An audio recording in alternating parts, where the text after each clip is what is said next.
ఈ రాష్ట్ర ముఖ్యమంత్రి ఆయన కొడుకు లోకేష్ బాబు తాడిపత్రి ఎమ్మెల్యేకి ఆయన తండ్రికి ఏ సూచనలు ఇస్తున్నారో మాకు తెలియదు. కనీసం సంక్షేమం పైన కానీ ఏదైనా పైన కానీ వాళ్ళు మాట్లాడరు. వాళ్ళ సొంత అజెండా పెట్టుకొని తాడిపత్రిలో నడుపుతున్నారు. ఈ మధ్యకాలంలో 4 రోజుల నుండి కేరళ మద్యం పైన మాట్లాడుతున్నారు. కేరళ మద్యంలో నాకు వాటా ఉందని, గోవా మద్యంలో నాకు వాటా ఉందని వాళ్ళు నా అనుచరులని రకరకాలుగా మాట్లాడడం జరుగుతుంది. దానిపైన ఈరోజు ఎమ్మెల్యే తండ్రి అయినటువంటి జేసీ ప్రభాకర్ రెడ్డి స్టేషన్ కాడ దీక్ష కూర్చుంటా అని కూడా చెప్పడం జరిగింది. అయ్యా, నువ్వేమి దీక్ష కూర్చోవలసిన అవసరం లేదు, నా పైన ఒక కమిటీ వేయమని చెప్తాను మా వాళ్ళతో. మా వాళ్ళు వేసే కమిటీ ఒకవేళ నువ్వు నచ్చదు, నేను ఈ పొద్దు చెప్తాడా, నీకు నీ కొడుకు కూడక నువ్వు ఎమ్మెల్యేగా ఉన్నప్పటి నుండి, నువ్వు మున్సిపల్ చైర్మన్గా ఉన్నప్పటి నుండి, నీ కొడుకు ఎమ్మెల్యేగా ఉన్నప్పటి నుండి, నేను ఎమ్మెల్యేగా ఉన్నప్పటి నుండి తాడిపత్రి ప్రాంతంలో రౌడిజం కానీ, మటకా కానీ, గ్యామ్లింగ్ కానీ, బంగాక్ కానీ, లిక్కర్ పైన 10 రూపాయలు పెంచి తినేదాని విషయంలో కూడా కమిటీ. మా పార్టీ వాళ్ళు ఏం అవసరం లే. నాకు మీ పార్టీలో కొంతమంది అంటే గౌరవం. కాళవ శ్రీనివాసులు అన్నను, పయాలు కేశవును, ఈ జిల్లా ఇన్ఛార్జి మంత్రి అయినటువంటి టీజీ భరత్ను, ఈ జిల్లాకు సంబంధించిన కడప శ్రీనివాసరెడ్డిని, ఇలా నల్లగరిని కమిటీలో వేయించుకో. నేను కూడా అన్నా, నీకు ఒకటే వినపము, మీరు ఈ కమిటీలో ఉండి ఏదన్నా కానీ అక్కడ జరిగే అరాచకాల పైన, అన్ని దానిపైన నా మీద కానీ, మీ పార్టీకి సంబంధించినటువంటి ఎమ్మెల్యే కుటుంబ సభ్యుల మీద కానీ విచారణ చేయండి. మీరు ఏది విచారణలో ఏది తేలితే దానికి నేను మీ మాట కట్టుబడి ఉంటా. ఏదో వాళ్ళు చెప్తారు, మా పార్టీ వాళ్ళు చెప్తాను. మా పార్టీ వాళ్ళు చెప్పాల్సిన అవసరమే లేదు. మా పార్టీ వాళ్ళు చెప్తే నీకు నచ్చచ్చు, నచ్చకపోవచ్చు. అందువల్ల మీ పార్టీ వాళ్ళే సీనియర్ లీడర్లు, వీళ్ళంతా మంత్రులు, ఈ జిల్లాకు సంబంధించిన ఇన్ఛార్జులు అందరూ వాళ్ళు ఏది చెప్తే దానికి నేను కట్టుబడి ఉంటా. మద్యం పైన కానీ, గ్యామ్లింగ్ పైన కానీ, గంజాయి పైన కానీ, మటకా పైన కానీ, నువ్వు చేస్తున్నటువంటి రౌడిజం పైన కానీ నువ్వు గ్యాంగ్స్టార్గా వ్యవహరిస్తాను. ఒక్కసారి ఆలోచన చేయండి. అక్కడ వ్యవస్థలు అనేది నిర్వీర్యమైపోయినాయి. ఎక్కడ చూసినా కూడా ప్రతిరోజు నిత్యం సాయంత్రం 3 అయితే స్టేషన్ ముందర కూడా బంగాకి తాగి కానిస్టేబుల్ మీదకి, ఎస్ఐల మీదకి పోతాన్నా కూడా పట్టించుకోకుండా పోతున్నారు. అధికారులకు అందరికీ నేను చెప్పేది ఒకటే, ఈరోజు ప్రజల మీద దాడులు జరుగుతున్నాయి. రేపొద్దున మీరు ఈ అక్రమాలకు అన్నిటికి కూడా ఆద్యం వస్తున్నారు కాబట్టి మీ మీద దాడులు జరిగినా కూడా మీరు మొరబెట్టుకోవాల్సిన అవసరం, మీ అధికారులకు మొరబెట్టుకున్నా కూడా లాభం లే. ఈరోజే మీరు దాన్ని కట్టడి చేస్తే భవిష్యత్ తరాలకు కూడా మేలు. అక్కడుండే వ్యవస్థలకు అన్నిటికి కూడా ఆఫీసులకు జేసీ పోలీస్ స్టేషన్ అని పెట్టుకోవాలా, లేకపోతే జేసీ మున్సిపల్ ఆఫీసు, లేకపోతే జేసీ ఎంఆర్ఓ ఆఫీసు అని పెట్టుకోవాలా. అవసరమైతే జిల్లాలో ఏంటంటే చాలా మంది లీడర్లు ఉంటారు కాబట్టి ఈ ఆఫీసులకు పెట్టుకునేకి ఇక్కడ జిల్లాధికారులు ఒప్పుకోరు. ఏంటంటే నువ్వు ఒక్కంది కాదయా, నీ కాన్షియన్స్లో కావాలంటే నీ బోర్డుతో పెట్టుకోండి అని. ఇది నేను అసెంబ్లీ రోడ్ సినిమాలో చూసిన. ఏ టీ షాప్కి చూసినా, ఏ షాపుకి చూసినా భాషా టీ షాపు, భాషా పోలీస్ స్టేషన్లో అని రాసినది. ఈరోజు తాడిపత్రిలో చూడాల్సి వస్తుంది. నువ్వు చెప్తాంటావు ఎప్పటికీ, ఎవరు నీ ఇంటికి వచ్చినా, మీ పార్టీ సీనియర్ లీడర్లు వచ్చినా, జూనియర్ లీడర్లు వచ్చినా కూడా ఏడుస్తుంటావు. నా ఇంట్లోకి వైఎస్ఆర్సీపీ నాయకులు వచ్చినారని, ఏంటికి వచ్చినారని దానికి మటుకు చెప్పు. ఇక్కడుండే మిత్రులు కూడా, మీడియా మిత్రులు అడగరు, పోలీస్ అధికారులు అడగరు, ఇంకోరు అడగరు. ఏంటికి వచ్చినాడే మీ ఇంటికి, ఏంటికి వచ్చినారు వైఎస్ఆర్సీపీ నాయకులు అని చెప్తే మీరు మాట్లాడరు. అడిగితే అతను నోటికి వచ్చినట్లు మమ్మల్ని కూడా మాట్లాడతారు. తాడిపత్రి రిపోర్టర్లు మాత్రం మేము కూడా ఏటికి కావాలలే, తిడితే 4 గోడల సందని తిడతాడు, లేకపోతే లేదనే పరిస్థితికి తయారైనారు. అయ్యా, నా కుటుంబ సభ్యులను తిట్టింటే, ఎవరింట్లో కానీ వాళ్ళ కుటుంబ సభ్యులను తిడితే ఎవరు ఓర్చుకోరు. దానికి గాను మా పార్టీ వాళ్ళు కానీ ఇంకోరు కానీ వాళ్ళ ఇంటికి పోవడం జరిగింది. జరగలేదని చెప్పడంలే, అది చెప్పడంలే. అతని కుటుంబ సభ్యులు తిడితే ఊరుకుంటావా? ఎవరు ఊరుకుంటారు? చేతనయ్యేవాడు, చీమునెత్తనున్నవాడు వాళ్ళ కుటుంబ సభ్యులను తిడితే ఎవడు ఊరుకుంటారు? ఏంటి కోరుకుంటారా? నువ్వు ఎంతమంది కొంపలు ముంచినావు? నువ్వు ఈ గవర్నమెంట్ వచ్చినాక ఎన్ని షాపులకు లాక్ చేసినావు, ఎన్ని ఇళ్లకు లాక్ చేసినావు? ఆ గ్రామాలలో వైఎస్ఆర్సీపీ సానుభూతి పరులున్నా, టౌన్లో సానుభూతి పరులున్నా వాళ్ళపైన దాడులు చేయిస్తావు. ఒక సామాజిక వర్గాన్ని ఒక రౌడీజంగా తయారు చేసి వాళ్ళ మీద దాడులు చేస్తాండారు. సిగ్గుండల్లా, ఆలోచన చేయి. అస్మిత్ రెడ్డి గారు, నీకు ఇంతకుముందు కూడా చెప్పినా, ఇప్పుడు కూడా చెప్తాండా, మీ నాయనకు పురుగు కలిపి ఒక గ్యాంగ్ స్టార్గా తయారు చేసి తాడిపత్రి పట్టణం మీద ఇచ్చినావు. వ్యవస్థలు అనేటివి ఉన్నాయి. ట్రాఫిక్ క్లియర్ చేయాల్సిన బాధ్యత మీ నాయనది కాదు. షాపులు ముందర మోటార్ సైకిళ్ళు ఉంటే తీసేసి షాప్ ఓనర్లను తిట్టే బాధ్యత మీ నాయనది కాదు. దానికి ట్రాఫిక్ పోలీసు వాళ్ళు ఉంటారు, లేకపోతే లోకల్ పోలీసుకు చెప్పు. మున్సిపల్ కమిషనర్ తాడిపత్రిలో ఉండాడో లేదో కూడా తెలియదు. అతని ఉద్యోగం కూడా నువ్వే చేస్తాండవు. నీకేం హక్కు ఉందని నువ్వు చేస్తాండవు తాడిపత్రిలో. నీ కొడుకు ఎమ్మెల్యే అయినంత మాత్రాన అవన్నీ నువ్వు భుజస్తంభాల మీద వేసుకొని రౌడీజం చేస్తావా? ఏ విధంగా నువ్వు చేయగలుగుతాండవో ఒకసారి చెప్పు. ఏమన్నంటే 24 మంది నా టార్గెట్, 24 మందిని నేను అంతం చేస్తా అంటావు. ఈ 24 మంది కూడా ఎస్పీ గారికి అర్జీ ఇవ్వడం జరిగింది. అందరూ కూడా పేపర్ రోల్ ముఖంగా చెప్పడం జరుగుతుంది. ప్రతి మీడియాలో కూడా ఈ 24 మంది కథ చూస్తారు. అందులో 3 మీద దాడులు కూడా జరిగినారు. పోలీస్ అధికారులు ఆ 24 మందికి రక్షణ కల్పిల్లా, లేకపోతే ప్రభాకర్ రెడ్డి మీద సుమోటోగా కేసు అన్న కట్టాల. 2 కట్టరు. ఎవరన్నా మాట్లాడితే వాళ్ళ మీద దాడి చేస్తారు. కేసు పెట్టనికపోతే మళ్ళీ కౌంటర్ కేసు పెడతామని పోలీస్ అధికారులు భయపడిస్తారు. కౌంటర్ కేసు అంటే మేమే తన్నలు తిని మా మీద 307 వాళ్ళకు చూసే బెయిల్బుల్. ఈ పరిస్థితి మాకేంటికని స్టేషన్ల వైపు చూసేది కూడా మర్చిపోయినారు. ఏంటికంటే ఎవరు మగంలో చూసినా కూడా పోలీస్ అధికారుల మగంలో చూస్తే జేసీనే కానొస్తారు. అది తండ్రైనా కావచ్చు, కొడుకైనా కావచ్చు. ఈ విధంగా ఆలోచన ఉంటే, ఈ విధంగా అధికారులలో ఉంటే సామాన్య ప్రజలు ఏ విధంగా ఉంటారో ఒకసారి ఆలోచన చేయండి. ఇదేమన్నా ఎవరు జాగీరు కాదు. తాడిపత్రి ఏమన్నా ఈ రాష్ట్రంలోనే ఉంది? ఈ రాష్ట్రంలో లేదా చెప్పండి. ఈ రాష్ట్రంలో లేకపోతే ఏదో ఒక దీవి అయితే ఆయన చెప్పినట్లు జరుగుతుంది. ఆయన సొంత దీవి ఏం కాదు ఇది. ఈ రాష్ట్రంలో ప్రతిపక్షం ఉంటుంది, మిత్రపక్షాలు ఉంటాయి. ఈ రాష్ట్రానికి సీఎం ఉన్నాడు. నీకు పార్టీ అంటే భయంలే, పక్కన వాళ్ళంటే భయంలే, ఎవరన్నా నీకు భయంలే. ఏంటికంటే 76 సంవత్సరాలు 75 సంవత్సరాలు ఉన్నాయి. నేను బతుకుతే 4 సంవత్సరాలు 5 సంవత్సరాలు పెడతా. నేను ఉన్నప్పుడు ఫలానా వ్యక్తి ఈ ఊర్లో రౌడీజం చేస్తా అంటే తిరిగి మాట్లాడే వాళ్ళు లేరు. పోలీస్ వ్యవస్థ కూడా ఆయనకు సలాం చేస్తుంది.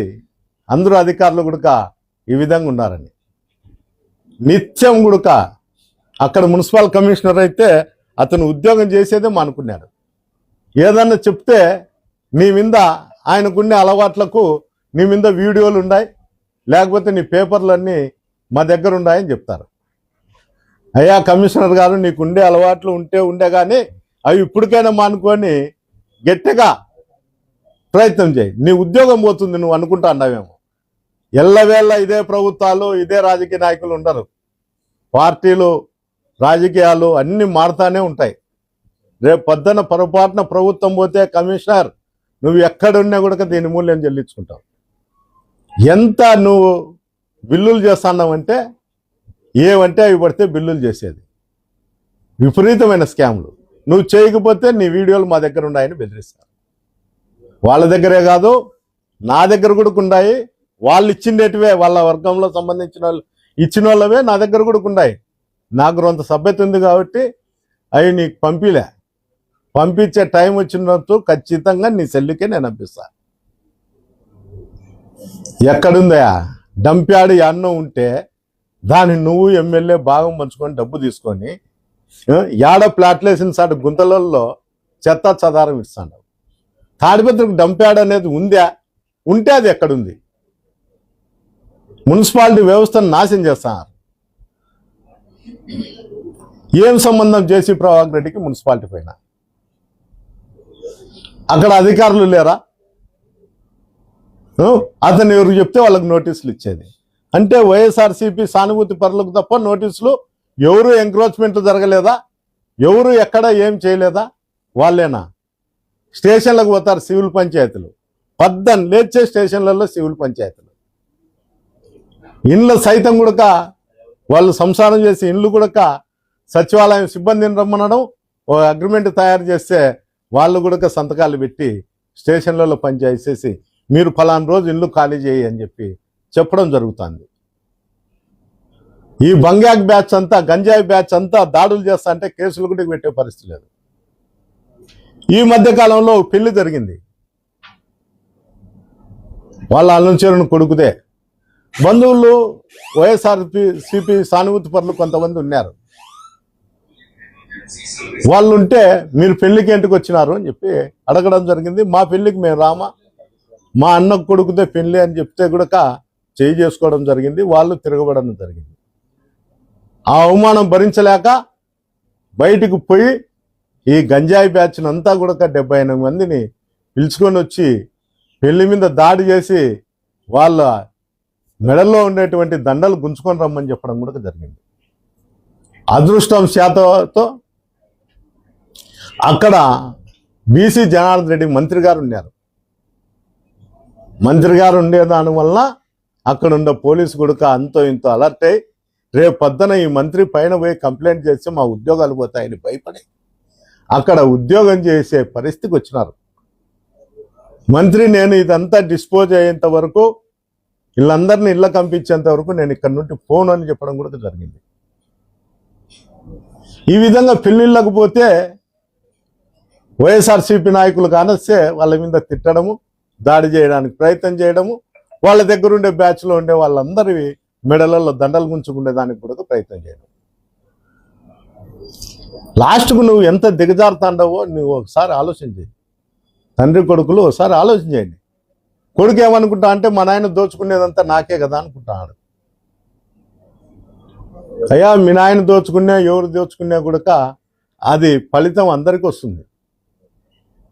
ఈ మధ్యకాలంలో కొత్త విద్య నేర్చుకున్నాడు జేసీ ప్రభాకర్ రెడ్డి. మా నాయన ఎమ్మెల్సీ, ఎంపీ, ఎమ్మెల్యే అని. అయ్యా ఇంకా తండ్రి పేర్లు చెప్పుకొని బతికే పరిస్థితిలో నువ్వు ఉన్నావంటే వాళ్ళు మంచోళ్ళో చెడ్డోళ్ళో నాకు తెలియదు. ఏమంటే వాళ్ళ గురించి ఎవరైనా చెప్తే తప్ప నీ మాదిరి డకాయిట్లు మాత్రం కాదు.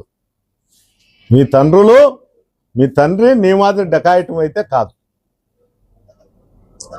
ఆలోచనలు అవి కూడా పరిగణలోకి తీసుకోలేకుండా నీ ఇష్టానుసారం కుటుంబం పేరు, బంధువుల పేర్లు నాకు ఇంత బలం ఉంది అనే దానికోసం అల్లులను, మాంగారుని, బామార్దులను వీళ్ళంతా నా ఎమ్మెల్యేలని చూపించుకొని ఇప్పుడుండే జనరేషన్కు అబ్బా జేసీ వాళ్ళకి ఇంత బంధుత్వం ఉంది, మనం తిరగబడితే ఏమవుతుందో అనే ఒక అపోహ కలిగించే దానికోసం మా బంధువులు వైఎస్ఆర్సీపీలో కూడా ఉంటారంట. అయ్యా ఎవని బంధువులు ఎక్కడ ఉన్నా కూడా వైఎస్ఆర్సీపీ ప్రభుత్వం వస్తే చట్టరీత్యా దానిపైన చర్యలు ఖచ్చితంగా ఉంటాయి. ఈరోజు నువ్వు 1% చేస్తే ఆ రోజు 2% చేసే పరిస్థితికి వచ్చింది. ఇది ఎవరు కోరుకునే వాళ్ళు కాదు. మా నాయకుడు మాకు గతంలో ఇది నేర్పలే, ఇప్పుడు కూడా నేర్పుతాడనేది మాకు లేదు, అరికడతాడనేదే ఉంది. కానీ ఎవరు వినే పరిస్థితిలో కూడా లేరు. ప్రజలతో పాటు కార్యకర్తలు, నాయకులు కూడా విసిగెందిపోయినారు. ఎప్పుడెప్పుడు ఎలక్షన్లు వస్తాయని ఎదురు చూస్తున్నారు. ఎలక్షన్లు వస్తే మా ప్రభుత్వం వస్తుంది, మేము ఉంటాము అని ఇంత దౌర్జన్యాలు జరుగుతాన్నా జిల్లా అధికారులు కూడా చూచున్నట్లు వివరిస్తున్నారు. నేను పోలీసు వ్యవస్థ ఇట్లుందనుకుంటే ఈ మధ్య కాలంలో జిల్లాకు సంబంధించినటువంటి కలెక్టర్ గారు కూడా అట్లే తయారైనాడు. ఇతను ఏ పిటిషన్ పంపిస్తే దానిపైన చర్యలకు అధికారులకు రాసి పంపించడం జరుగుతుంది. కనీసం ఎంక్వైరీ చేస్తామనే ఆలోచన కూడా లేకుండా. నేను నిజంగా చెప్తాను, మార్ఫింగ్ చేసినారు. ఇదో మీకు అందరికీ చూపిస్తాడా ఈ లిక్కర్ విషయంలో. ఈ పైనుండేది లిక్కర్లో సంబంధించిన వ్యక్తి, కింద ఉండేది నరసింహారెడ్డి అని మా పార్టీకి సంబంధించిన వ్యక్తి. అతన్ని తీసి ఇది పెట్టినారు. దీనిపైన పోలీసులు ఎలాంటి చర్యలు కూడా తీసుకోవడం లేదు. అంటే ఒక మాజీ ఎమ్మెల్యే మీద ఎన్ని అబండాలు వేస్తానా ఏమున్నా మేము పడిపోవాలనేదే వాళ్ళ ఆలోచన. ఎందుకుంటారయా? మన బంధుత్వం, మన వాళ్ళు, మన కుటుంబం పెద్దదని చెప్పుకుంటే రాదు. అది మన మనస్తత్వం కూడా ఉండాల. సమాజం ఎట్లుంది ఆ సమాజం ప్రకారం నడుచుకోవాలనే ఆలోచన కూడా నీళ్ళు ఉండాల. ఎంతసేపు ఉన్నా నేను బెదిరిస్తే భయపడతా అంటే నా కొడుకు రోడ్డు క్లియర్ చేస్తానేమో అనుకుంటాడు. అయ్యా, నీ కొడుకు రోడ్డు క్లియర్ చేయవు కానీ గుంతల రోడ్డే ఉంటుంది. ఈ మధ్యకాలంలో 95 కేసులు ఉన్నాయి నా మీద అని ప్రతి ఒక్కరికి చెప్తా అంటాడు. వచ్చిన వాళ్ళకు, వాళ్ళ పార్టీ వాళ్ళు ఎవరు ఇంటికి పోతే వాళ్ళతో ఏడ్చడము, గొగ్గోలు పెట్టడము, వాళ్ళకి చెప్పడం నా మీద 95 కేసులు ఉన్నాయనేది. వాళ్ళ ముఖ్యమంత్రికి కూడా పోయి చెప్తాను నా మీద 90 కేసులు ఉన్నాయి. పాపం ఏందో పార్టీ కోసం ఏమన్నా కష్టపడినాడేమో అని అతను అనుకుంటాడు. ఇతని కేసులన్నీ బొగ్గుల బస్సులు, ఆ బస్సులు అంటాయి. వాళ్ళ ఆయన చేసినాడో లేదో నాకు తెలియదు కానీ ఇతను నిత్యము స్కాములతోనే బతికినాడు. ఆ 95 కేసులు ఏంటివని ఏ అధికారులు అడగరు, మమ్మల్ని అడుగుతారు. సార్ ఇట్లా ఫలానా కంప్లైంట్ అంటే మీ గవర్నమెంట్లో మీరు కేసులు పెట్టినారని. ఏ కేసులు పెట్టినారని వాళ్ళు అడగరు. వాళ్ళకి తెలిసినా నటిస్తా అంటారు తెలియనట్లు. 95 కేసులు ఉండాయి అంటే నువ్వు ఎంత స్కామ్ చేసిండల్లా, ఎన్ని వెహికల్ దొంగతనం చేసిండల్లా, అవన్నీ రోడ్లో యాక్సిడెంట్ అయితే ఎవరు దానికి జవాబుదారి? ఇన్సూరెన్సులు ఫేక్ చేస్తావు, ఎన్ఓసీలు ఫేక్ చేస్తావు, యాన్నో నాగాల్యాండ్ నుండి బస్సులు తీసుకొచ్చి రోడ్ల మీద తిప్పుతావు, లారీలు రోడ్ల మీద తిప్పుతావు, అమ్ముకుంటావు, చేస్తావు, లావు పన్నావు. అవి దొరికినావు కాబట్టి నువ్వు దొంగ పోయినావు. నువ్వు దొంగ పోయినావు అని నన్ను దొంగగా చూపి నన్ను ప్రయత్నం చేస్తే లాభం లేదు.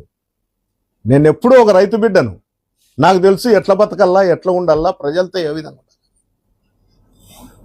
నువ్వు కుటుంబం పెద్దదని చెప్పుకొని నీచమైన బతుకు బతికే అంత సంస్కారం లేను అని మటుకు కాదు.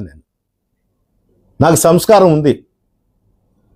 ఏంటికంటే 10 మంది రైతులతో తిరుగుతాంట, గ్రామాలలో పోయినప్పుడు అందరితో కూడా అక్క అమ్మ అని మాట్లాడుతుంట. అతని భాషను నేను చెప్పాల్సిన అవసరం లే. చెప్పి నా నోటితో పాపం వాళ్ళు తెలుగుదేశం నాయకులు, కార్యకర్తలు బాధపడతారు. నేను ఎన్నిసార్లు చెప్పినా ఇంకా ప్రతిసారి చెప్తా అంటే ఇన్న దినం కూడా మా ఇంట్లో ఆడవాళ్ళ గురించి అయిపోయి తిడితే ప్రభాకర్ తిట్టినంత మాత్రాన మా ఇంట్లో ఆడవాళ్ళను అన్న గుడికి ఇది చెప్తారు, అన్న గుడికి మోజుందేమో తిట్టాలని అనుకుంటారు. కానీ నేను దాని గురించి అయితే చెప్పదలుచుకోలే గుడక. ఒక్కసారి ఆలోచన చేయండి, తాడిపత్రి కాన్స్టిట్యున్సీలో ఉండేవాళ్ళు ఏం జరుగుతుంది ఇక్కడ, ఏం కథ అనేది. లాస్ట్ పెళ్లిళ్ళకి పిలిచాలని కూడా భయపడే పరిస్థితికి వచ్చినారు.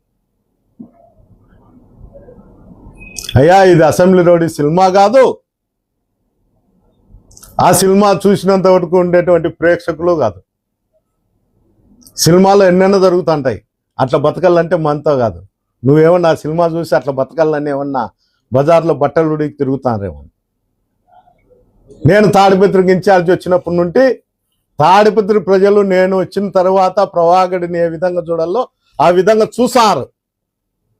బట్టలు లేకుండా స్టేషన్ల ముందర స్నానం చేసుకుంటా, మున్సిపాలిటీ దగ్గర స్నానం చేసుకుంటా, డిఎస్పీ ఆఫీసుల కాడ నేల మీద వండుకుంటా, రోడ్ల మీద మంచాలు వేసుకొని వండుకుంటా, స్టేషన్ల ముందర మంచాలు వేసుకొని పండుకొని చూసారు. అంటే ఆ గొప్పతనం నాదో అతనితో అతనికే తెలిసిందల్లా, తాడిపత్రి ప్రజలకే తెలిసిందల్లా. అధికారంలో ఉండి ఆ విధంగా చేస్తాడంటే ఆ గొప్పతనం ఎవరిదనేది కూడా చెప్పాలా. ఏమన్నంటే కూడా పెద్దారెడ్డి వాళ్ళ కుటుంబానికి మాత్రం ఇక్కడ నేను రాజకీయాలు చేయనీను అని చెప్తాడు. అతను కాదయ్యా చేయనీకోకుండా ఉండేది, నన్ను పోలీస్ అధికారులు చేయనీకో ఉండారు. మీరు కూడా అదే రాస్తుంటారు. ప్రభాకర్ రెడ్డి అడ్డపడినాడు, పెద్దారెడ్డి ఇంట్లో కూర్చున్నాడని. నన్ను ఎప్పుడూ కూడా అడ్డపడే శక్తి ఈ అనంతపూర్ జిల్లాలో కాదు, కానీ తాడిపత్రి కాన్స్టిట్యున్సీ లో ఏ ఒక్క వెధవ కూడా లేదు నన్ను అడ్డపడే శక్తి. అధికారులకు తప్ప. అధికారులను అడ్డం పెట్టుకొని అధికారులను నా ఇంటి దగ్గరకు పంపించి నిలబెట్టగలుగుతాను తప్ప అతని శక్తి బలహీనుడు. అతను ఎవరైతే చిన్న వ్యక్తులు ఉంటారో, అతను గౌరవిస్తారో వాళ్ళ మీదకి దండయాత్ర చేయమంటే చేస్తాడు. అతను ఆటో వాడిని కూడా కొట్టలేడు తిరగబడితే. అతనికి ఉండే బలహీనత అది. అతను ఏందో పెద్ద బలవంతుడని, నేను ప్రోగ్రాం పెడతానే, మేము ఆ ఊర్లో పెడతాను ఈ ఊర్లో పెడతా అంటారు.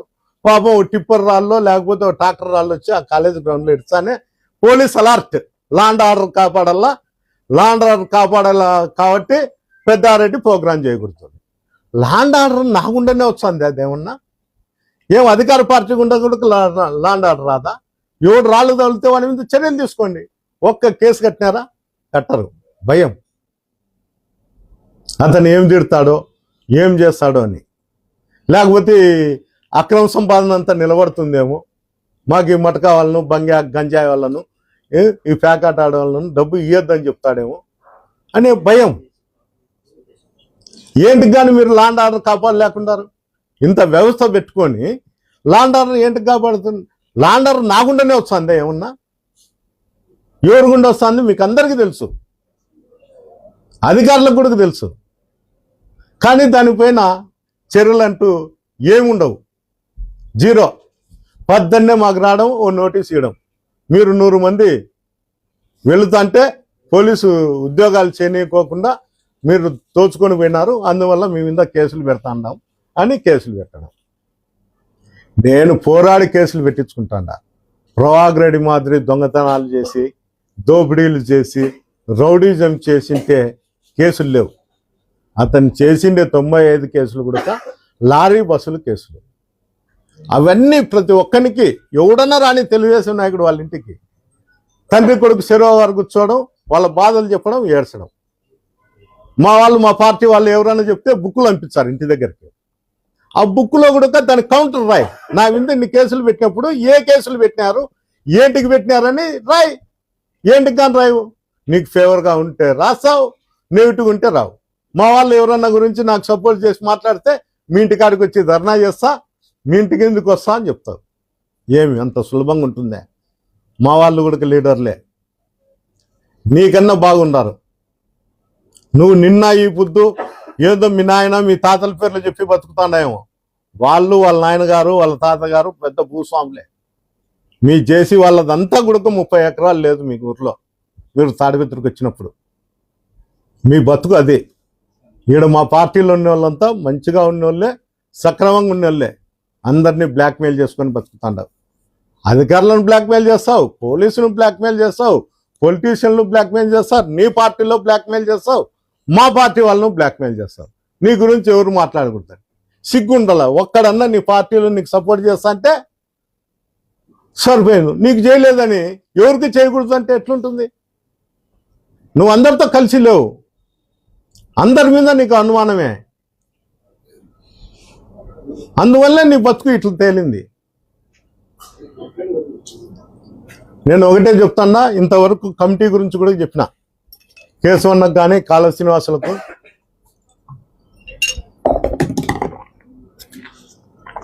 టీజీ భరత్ శ్రీనివాసులు గారికి మీరు అందరూ కలిసి దీనిపైన మీరు మీ సీఎం గారిని అడిగో, లేకపోతే నా మీద అబండాలు వేస్తున్నటువంటి తాడిపత్రి ఎమ్మెల్యేని అడుగో, మీరు కమిటీ వేయండి. ఆ కమిటీలో మీరు ఏ నిర్ణయించినా కూడా నేను దానికి కట్టుబడి ఉంటా. దానికి మీ ఎమ్మెల్యే తండ్రి కట్టుబడి ఉంటాడో లేదో ఓసారి ఆలోచన చేయండి. ఇంకోటి అంతేకాదు, లిక్కర్ గురించి మాట్లాడుతున్నాడు. లిక్కర్లో అతను ఇప్పటికీ బతుకుతున్నాడు. 10 రూపాయలు ఎంఆర్పి పైన ఎక్కువ పెంచి ఎంఆర్పి పైన ఎక్కువ రేట్లు పెట్టి ఇప్పటికీ బతుకుతున్నాడు. తాడిపత్రిలో వైఎస్ఆర్సీపీ నాయకులు కార్యకర్తలు యాక్టివ్గా ఉన్నవాడు తిరగలంటేనే భయపడే పరిస్థితి ఉంటే మమ్మల్ని వ్యాపారం చేసుకునే పరిస్థితి అతనికి ఉంటుందా?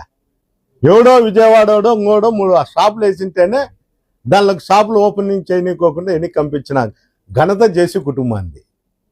మేము వ్యాపారాలు చేసుకుంటే ఆడ తిరగనిస్తాడా లేకపోతే పోలీస్ వ్యవస్థ సూచా ఊరుకునిస్తాడా? పోలీస్ అనేది అది చేసే కుటుంబానికి సంబంధించిన వ్యక్తులు. ఆడ ఇదేం గవర్నమెంట్కి సంబంధించిన వ్యక్తులు కాదు అధికారులు, జేసీ కుటుంబ సభ్యులు ఆడ అధికారులు. అందువల్ల వాళ్ళ కుటుంబ సభ్యులు ఉన్నప్పుడు ఇంకోటి సామాన్యుడు అక్కడ వ్యాపారాలు చేసి బతుకుతాడా? అక్కడ చేసే వ్యాపారంలో కానీ ఇంకోటి కానీ వాళ్ళ అనుచరులన్నీ ఉండాలా, వాళ్ళ అనుచరులకు సంబంధించిన వ్యక్తులన్నీ ఉండాలా. అంతకుమించి ఏరే వాళ్ళు ఎవరు ఉండరు, ఏమీ కాదు. ఇది పరిస్థితి.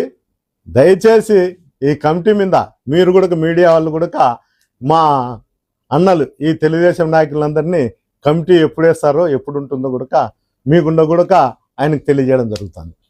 మీరు స్పష్టత చెప్పలేదు. ఏమని వాళ్ళ ఇంట్లోకి మీరు ఎందుకు పోయినామో అడుగుతారు కదా, ఎవరు తిట్టింటే పోయినారు, ఎందుకు పోయినారు చెప్పినాం కదా. కుటుంబ సభ్యులను తిట్టింటేనే పోయినారు. ఎవరు తిట్టారు? వాళ్ళ ఇంట్లో ఉండదు. చెప్పిన ఎవరు చెప్పినారు? ఎవరు తిట్టారని ఆయన తిట్టించింటేనే ఎవరితో? వాళ్ళ దగ్గర ఉన్న వాళ్ళతోనే. అతను అందరు కుటుంబ సభ్యులను తిట్టినట్లే మా కుటుంబ సభ్యులను కూడా తిట్టారు. అది అతను ఎక్కడ కూడా క్లారిటీ చెప్పడంలే. దేశంలో ఉన్న వాళ్ళందరూ కూడా ఏంటికి పోయినారు వైఎస్ఆర్సీపీ నాయకులు, ఏంటికి పోయినారని చెప్తారు. కానీ అతని క్లారిటీ మీరు అడగలే, పోలీస్ అధికారులు అడగరు, ఎవరు అడగరు. పాపం వాళ్ళ ఇంట్లోకి పోయిన దానికి తప్పే కదా అంటారు. అంటే అతను తిట్టే దానిలకు మేమన్నా తెలుగుదేశం కార్యకర్తలమే, తెలుగుదేశం నాయకులమా, ఏం తెలుగుదేశం ఓటర్లు మేమన్నా అతను తిడితే పన్నీకి ఇది జేసీ కుటుంబ సభ్యులం కాదు. వాళ్ళకి అలవాటు. ఎవడు తిట్టినా కొట్టినా కొట్టించుకున్నా వాళ్ళకి అలవాటు. మేము కొడితే కొట్టించుకునే మనస్తత్వం మాది కాదు. అతను అంటే మా బ్రాండ్ అని చెప్తా అంటాడు, జేసీ బ్రాండ్ అని. అయ్యా సిగ్గు నీకు దమ్ము ధైర్యం ఉంటే నీ కొడుకు అందు నువ్వు పార్టీకి రిజైన్ చేయి, నువ్వు అప్పుడు మాట్లాడు.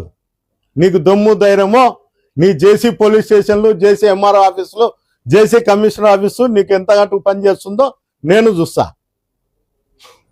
నువ్వు అన్ని చెత్త రాజకీయాలు చేస్తూ నేను రాజీనామా చేస్తా, జేసీ అనుచరులు అయితే నా ఇంటికాటికి రాని, లేకపోతే లేదు.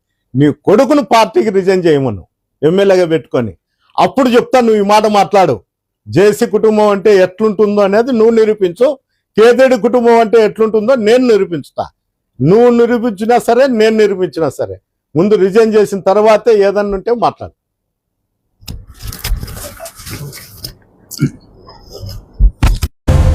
Hi friends, welcome to V36 news. మా ఛానల్ కి సబ్స్క్రైబ్ చేయండి.